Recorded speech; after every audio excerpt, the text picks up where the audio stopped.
Olá, pessoa, tudo bem? Seja muito bem-vinda ao canal Instante Audiobooks. Agora você poderá usufruir do conto Berenice, de Edgar Allan Poe.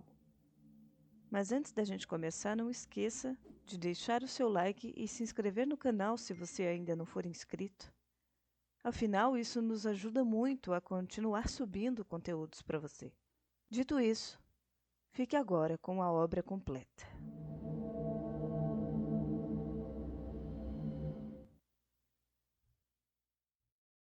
Berenice.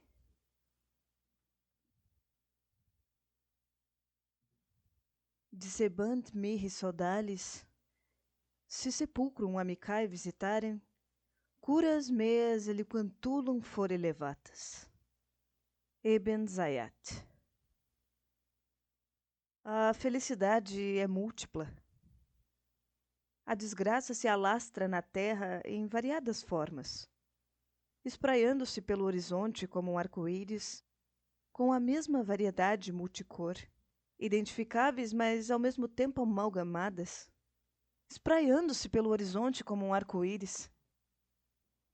Como pude extrair da beleza uma espécie de desencanto, de um pacto de paz, uma reprodução de pesar?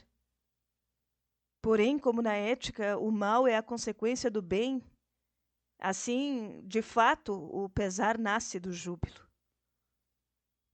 Ou a lembrança da alegria passada é a angústia do presente, ou as agonias atuais têm sua origem nos êxtases que poderíamos ter desfrutado. Meu nome de batismo é Egeu. O de família não revelarei. Contudo, não existem nestas terras torres cuja antiguidade seja mais reverenciada do que os melancólicos e cinzentos salões que herdei de meus antepassados. Nossa linhagem já foi chamada de raça de visionários e, em diversos detalhes notáveis, no caráter da mansão familiar, nos afrescos do salão principal, nas tapeçarias dos aposentos, nos entalhes de alguns contrafortes na sala de armas, mas, sobretudo, na galeria de pinturas antigas, no estilo da biblioteca e, por fim, na própria natureza dos livros que lá estavam. Existem provas mais do que suficientes para embasar essa crença. As recordações de meus primeiros anos estão ligadas à biblioteca e aos seus volumes, dos quais não direi mais nada. Foi lá que minha mãe morreu. Foi onde nasci. No entanto, é mera indolência dizer que não vivera antes, que a alma não goza de existência prévia. Você discorda? Não discutiremos o assunto. Estando convencido, não busco convencer. Recordo-me, porém, de várias formas aéreas, olhos espirituais expressivos, de sons musicais, embora pesarosos, uma recordação incapaz de ser extirpada. Uma lembrança como uma sombra, vaga, variável, indefinida, instável, e como uma sombra também por minha incapacidade de me livrar dela enquanto o raio de sol de minha lucidez ainda existir. Neste cômodo nasci, despertando assim da longa noite do que parecia, mas não era um vácuo, para logo adentrar as regiões dos contos de fada em um palácio da imaginação, nos brávios domínios do pensamento monástico e da erudição. Não é de se admirar que tenha contemplado o ambiente ao meu redor com um olhar surpreso e febril, que tenha perdido a mocidade nos livros e dissipado a juventude em desvarios. Mas é peculiar que, com o passar dos anos, já com idade madura, ainda me encontrasse na mansão de meus antepassados. É espantoso perceber como a estagnação da casa ceifou minhas primaveras. Espantoso como a natureza do pensamento mais trivial invertia-se por completo. As realidades do mundo afetavam-me como visões e nada mais do que isso, enquanto as loucas ideias da terra dos sonhos tornavam-se, por sua vez, não o material de minha existência cotidiana, mas na minha própria existência em si. Berenice e eu éramos primos, e crescemos juntos na mansão de minha família. Contudo, crescemos bem diferentes. Eu adoentado e melancólico, ela ágil, graciosa e transbordando alegria. Ela passeando pelas colinas, eu enclausurado, estudando. Eu limitado aos confins de meu próprio coração, viciado de corpo e alma às meditações intensas e dolorosas. Ela vagando displicente pela vida, sem pensar nas sombras em seu caminho, nem no vôo silencioso das nigérrimas asas das horas. Berenice. O nome dela invoco. Berenice! E das ruínas encanecidas da memória, milhares de recordações tumultuosas despertam com o som. Ah, tenho sua imagem vívida diante de mim agora, como nos velhos tempos de leveza e alegria. Ah, uma beleza deslumbrante, ainda que estranha. A sílfide entre os arbustos de Arnhem. A náiade em suas fontes. E então, tudo é mistério e terror. E um conto que não deveria ser contado. Uma doença fatal. Desceu como um símon sobre ela, e diante de meus olhos o espírito da transformação a fustigou, impregnando sua mente, seus hábitos e seu modo de ser. E de maneira ainda mais sutil e tenebrosa, modificando até mesmo a sua própria personalidade. Ai de mim! O destruidor veio e foi embora. E a vítima? Onde ela estava? Eu não mais a reconhecia. Ou não a reconhecia mais como Berenice. Entre a numerosa sucessão de enfermidades acarretadas pela primeira, fatal, que operava uma transformação tão horrenda na constituição moral e física de minha prima, devo mencionar como a mais perturbadora e obstinada uma espécie de epilepsia que, não raro, culminava em um transe. Um transe que se assemelhava deveras com a morte e cuja recuperação se dava, na maior parte das vezes, de maneira assombrosamente abrupta. Entre mentes, minha própria doença, pois me disseram que assim devo chamá-la, minha própria doença se agravou, adotando por fim um caráter monomaníaco de forma inédita e extraordinária, piorando a cada hora, a cada instante, e, enfim, tomando-me por completo de maneira incompreensível. Essa monomania, se devo nomeá-la como tal, consistia em uma irritabilidade mórbida das faculdades mentais que a ciência metafísica denomina de atenção.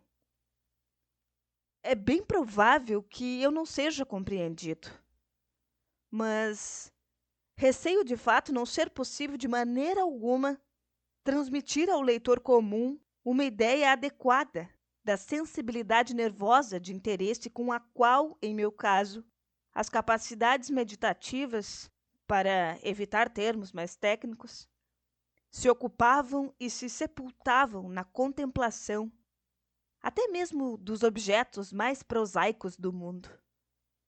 Meditar por longas horas incansáveis, com a atenção fixada em algum artifício frívolo na margem ou na tipografia de um livro.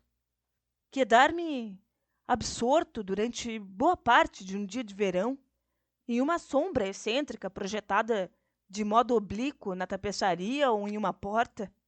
Distrair-me por uma noite inteira observando a chama fixa de uma lamparina ou as brasas de uma fogueira. Divagar por dias a fio acerca do perfume de uma flor.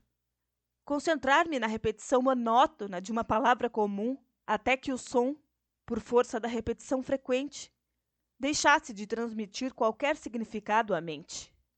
Perder qualquer noção da existência motora e física por meio de uma absoluta imobilidade corporal mantida por longas e obstinadas horas. Tais eram algumas das mais comuns e menos perniciosas excentricidades provocadas por um comportamento em minhas faculdades mentais que, embora não fossem inéditas, sem dúvida desafiavam qualquer tipo de análise e explicação. Contudo, não quero ser mal interpretado. A fixação exagerada, severa e mórbida, assim incitada por objetos frívolos, não deve ser confundida com uma tendência à elucubração comum a toda a humanidade, ainda mais pronunciada em pessoas dotadas com uma imaginação febril. Não era sequer como se poderia imediatamente supor uma condição extrema ou exagero de tal propensão, mas algo primário e essencialmente distinto.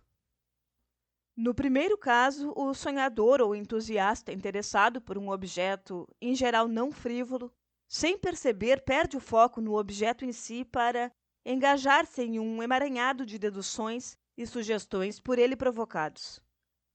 Até que, ao fim de um opulento devaneio, perde de vista o estímulo ou a causa primária de suas reflexões, que terminam esquecidas por completo. Em meu caso, o objeto que me capturava era invariavelmente frívolo, embora ganhasse pelo filtro de minha visão distorcida uma relevância irreal. Pouquíssimas deduções eram feitas, e quando tal coisa acontecia, elas retornavam de maneira persistente ao objeto original como centro. As meditações nunca eram agradáveis e, ao término de um devaneio, a causa inicial, longe de estar oculta, excitaria um interesse extremamente exagerado, o que constituía a característica predominante da doença. Resumindo, as faculdades mentais mais exercitadas, em meu caso, eram, como já disse, aquelas relativas à atenção, ao passo que o sonhador perdido em devaneios manifesta as faculdades especulativas. Meus livros na época, se não serviam para agravar ainda mais a doença, compartilhavam, como se pode perceber em sua natureza imaginativa e inconsequente, as características constitutivas do mal em si. Lembro-me bem, entre outros, do Tratado de Amplitude Beati Regni Dei, do nobre italiano Coelho Secundus Crio, da grande obra de Santo Agostinho, A Cidade de Deus, e de Carne Christi de Tertuliano, no qual a frase paradoxal Mortus est Dei filius, credibile est quia ineptum est, et sepultus resueits, certum est quia impossibile est. Ocupava-me por completo em diversas semanas de investigação laboriosa e infrutífera. Assim, minha razão abalada em seu equilíbrio tão somente por coisas triviais, assemelhava-se ao penhasco oceânico mencionado por Ptolomeu Hefestião, que resistia bravamente aos ataques da violência humana e à fúria ainda mais feroz dos ventos e dos mares. Mas tremia ao toque de uma flor chamada abrótia.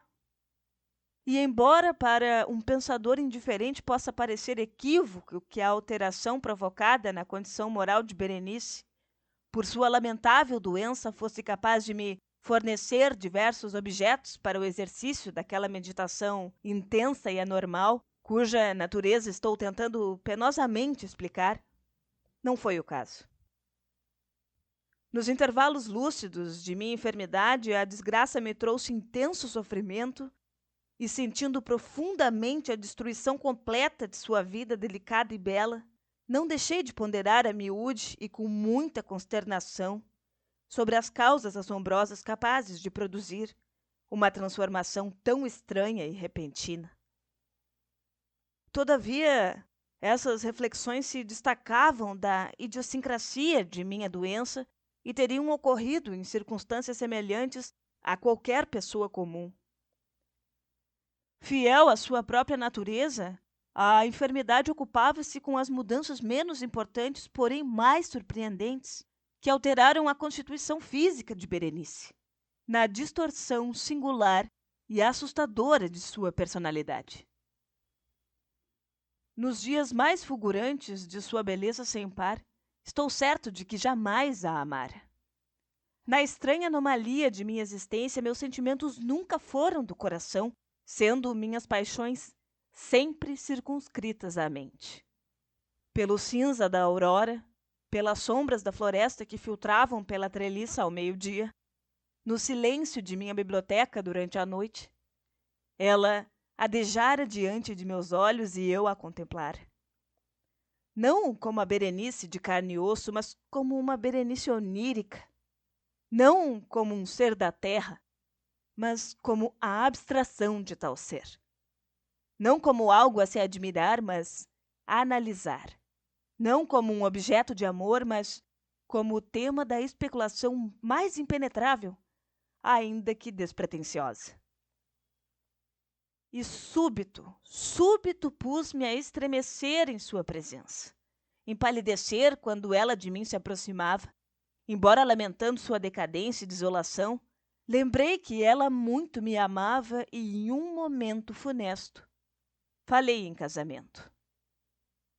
A ocasião de nossas núpcias se aproximava, quando, em uma tarde de inverno, um daqueles dias extemporâneos, cálidos, serenos e brumosos que protegem o ninho da bela ave Alcíone, estava eu sentado e julgava estar só no gabinete interno da biblioteca. Porém, erguendo os olhos, vi que Berenice estava parada à minha frente. O que teria me causado uma impressão de silhueta vacilante e indistinta? Seria a minha própria imaginação agitada? Ou a influência nebulosa da atmosfera? A indefinição crespular do aposento? Quiçá as vestes cinzentas que lhe pendiam do corpo? Não consegui precisar. Ela não disse uma palavra. E não pude por nada neste mundo proferir uma única sílaba. Um gélido calafrio percorreu meu corpo, uma ansiedade intolerável me oprimia, uma curiosidade voraz consumia minha alma. Reclinando-me na cadeira, permaneci por alguns instantes paralisado, sem fôlego, com os olhos fixados na aparição diante de mim. Sua magreza era lamentavelmente excessiva e não restara aninhado em um mísero recanto de sua silhueta um só vestígio da antiga aparência. Por fim, meus olhos ardentes detiveram-se em seu rosto. A fronte era alta, muito pálida e de singular placidez. O cabelo, outrora negro, agora cobria parcialmente a testa, obscurecendo as têmporas invocadas com uma profusão de cachos de um amarelo vivo que, em seu caráter fantástico, destoava com a melancolia que predominava em seu semblante. Os olhos, mortiços e opacos, pareciam não ter pupilas distinguíveis, e desviei os meus involuntariamente de seu olhar vítreo para contemplar os lábios finos e enrugados. E eles se entreabriram. E, em um sorriso peculiar, os dentes da Berenice assim alterada revelaram-se aos poucos para mim. Quisera Deus que eu nunca os tivesse visto, ou, tendo-os visto, que tivesse morrido. A batida de uma porta distraiu-me, mas, erguendo o olhar em seguida, percebi que minha prima havia deixado o cômodo. Porém, infelizmente, não deixara o desordenado cômodo de meu cérebro. E o espectro alvo e macabro de seus dentes tampouco me abandonara. Nenhuma mácula em sua superfície, nenhuma nódoa em seu esmalte, nenhuma falha em seus contornos. O instante de seu sorriso fora suficiente para cravá-lo em minha memória. Eu os via agora ainda com mais nitidez do que antes, quando os tivera bem diante de mim. Os dentes estavam aqui, ali, por toda parte, visíveis e palpáveis diante de mim. Longos, estreitos e excessivamente brancos, como os lábios pálidos contorcendo-se sobre ele.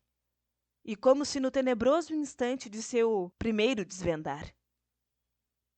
Então adveio a fúria violenta de minha monomania. E travei uma luta inglória contra a sua estranha e irresistível influência. Nos objetos multiplicados de meu mundo externo, só conseguia pensar nos dentes. Desejava-os com um ardor frenético. Todos os demais assuntos e interesses amalgamaram-se em sua simples contemplação. Eles, apenas eles estavam presentes no olho de minha mente e apenas eles, em sua individualidade única, tornaram-se a essência de minha vida mental. Eu os analisava sob todos os aspectos. Imaginava-os em todas as maneiras, sondava-os em suas características, detinha-me em suas peculiaridades, ponderava sobre sua conformação, divagava acerca da alteração em sua natureza. Estremecia ao atribuir-lhes em imaginação sentimento e senciência e, mesmo sem o auxílio dos lábios, uma capacidade de expressão moral. Já foi dito com razão sobre Mademoiselle Salé que tu sais paetin de sentiment, e Berenice acreditava ainda com mais razão que toutes ces dents étant des idées. Des idées? Ah, que jaz o pensamento imbecil que me levou à destruição. Des idées. Ah, por isso eu os desejava tão loucamente. Sentia que a paz e a razão apenas me seriam restituídas quando os possuísse. E então, a noite desceu sobre mim. A escuridão chegou, demorou-se e foi embora. O dia mais uma vez raiou e logo as brumas de outra noite agruparam-se no céu.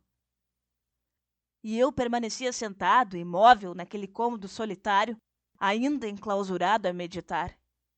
E o espectro dos dentes mantinha sua terrível ascendência sobre mim, com a nitidez mais intensa e tenebrosa, como se fluísse pelas luzes cambiantes e sombras do aposento. Por fim, um grito alucinado penetrou à força meus devaneios, seguido após uma pausa pelo som de vozes consternadas que se alternavam com gemidos de pesar e dor. Levantei-me às pressas e, abrindo uma das portas da biblioteca, deparei-me com uma criada no vestíbulo aos prantos. Ela informou que Berenice se fora. Estava morta. Tomada por um ataque epilético, sucumbira pela manhã e agora, com a chegada da noite, o túmulo já estava pronto para recebê-la e todos os preparativos do velório haviam sido devidamente executados. Com o coração cheio de pesar, ainda que relutante e oprimido pelo pavor, dirigi-me aos aposentos da morta. O quarto era amplo, muito escuro, e a cada passo em sua atmosfera lúgubre deparava-me com um dos aparatos do sepultamento. O esquife, segundo me disseram o criado, jazia cercado pelas cortinas do leito e, em seu interior, garantiu-me em um sussurro tudo o que restara de Berenice. Quem me perguntou se eu não queria olhar a morta? Ouvi essa pergunta. E, no entanto, não vi lábio algum se movendo. O eco de suas sílabas ainda pairava no cômodo. Era impossível recusar. E, com uma sensação de asfixia, arrastei-me até o leito. Suspendi, então, com cuidado, os negros panos das cortinas. Quando tornei a soltá-las, caíram-me sobre os ombros, alijando-me assim dos vivos, encerrando-me em estreita comunhão com a morta. A atmosfera estava impregnada de morte. O odor peculiar do caixão enjoava-me. Julguei sentir um cheiro desagradável exalando do cadáver. Eu teria dado mundos para escapar, para fugir da influência perniciosa da morte, para respirar mais uma vez o ar puro dos céus perenais. Contudo, Não possuía mais forças para me mover. Os joelhos falhavam e permaneci enraizado no local, contemplando fixamente o cadáver estendido no ataúde negro e descoberto. Deus do céu, seria possível? Estaria meu cérebro me pregando uma peça? Ou o dedo da defunta de fato se movera na mortalha que o envolvia? Hirto de inexprimível pavor, ergui lentamente os olhos para fitar o rosto do cadáver. Seu queixo fora envolvido em uma faixa de tecido que, não sei como, se soltara. Os lábios lívidos estavam contorcidos em uma espécie de sorriso, e, em meio às trevas que o envolviam, brancos e luzidios, os dentes sinistros de Berenice expunham-se diante de meus olhos com palpável realidade. Em um espasmo, afastei-me do leito e, sem pronunciar palavra, fugi como um louco daquele cômodo triplamente assombrado pelo horror, pelo mistério e pela morte. Encontrei-me sentado na biblioteca. Mais uma vez a sós. Sentia como se tivesse acordado há pouco de um sonho confuso, agitado. Sabia já ser meia-noite e tinha plena consciência de que, desde o pôr do sol, Berenice havia sido enterrada. Porém, não tinha nenhuma recordação definida a respeito do que se dera nesse tenebroso intervalo. Minha memória, contudo, estava repleta de horror. Horror ainda mais horrível por ser vago, terror ainda mais terrível por sua ambiguidade. Era uma página atemorizante no registro de minha existência, escrita com lembranças turvas, assombrosas, incompreensíveis. Esforcei-me para decifrá-las, mas em vão. De vez em quando, como o espírito de um som finado, um grito feminino penetrante e pungente parecia ressoar em meus ouvidos. Eu havia feito algo. Mas o quê? E os ecos do aposento respondiam-me. Mas o quê? Mas o quê? Na mesinha ao meu lado ardia um candeeiro e junto dele havia uma pequena caixa negra como ébano. Não era particularmente notável e eu já a vira várias vezes em outras ocasiões, pois pertencia ao médico da família. Porém, como viera parar ali, na minha mesa, e por que eu estremecia ao contemplá-la? Não sabia explicar de modo algum. Meus olhos, por fim, pousaram sobre as páginas abertas de um livro onde havia uma frase sublinhada. Eram as simples, ainda que singulares, palavras do poeta Ebn Zayat. Dicebant mihi sodales, si sepulcrum amicae visitarem curas meas aliquantulum forem levatas. Por que, ao perscrutá-las, um arrepio erguia-me os cabelos e o sangue congelava-me nas veias? Ouvi uma batida suave na porta e, pálido como um defunto, o criado entrou, pé ante pé. Estava visivelmente transtornado e se dirigiu a mim com uma voz trêmula, rouca e sussurrante. O que estava dizendo? Ouvi apenas frases truncadas. Contou sobre um grito lancinante que cortara o silêncio da noite e sobre como a criadagem se reunira em busca da origem do som. Então sua voz tornou-se tenebrosamente distinta e ele me falou, murmurando, sobre um túmulo violado e sobre um cadáver desfigurado encontrado no local. Um corpo envolto em uma mortalha, mas ainda respirando, palpitante e vivo.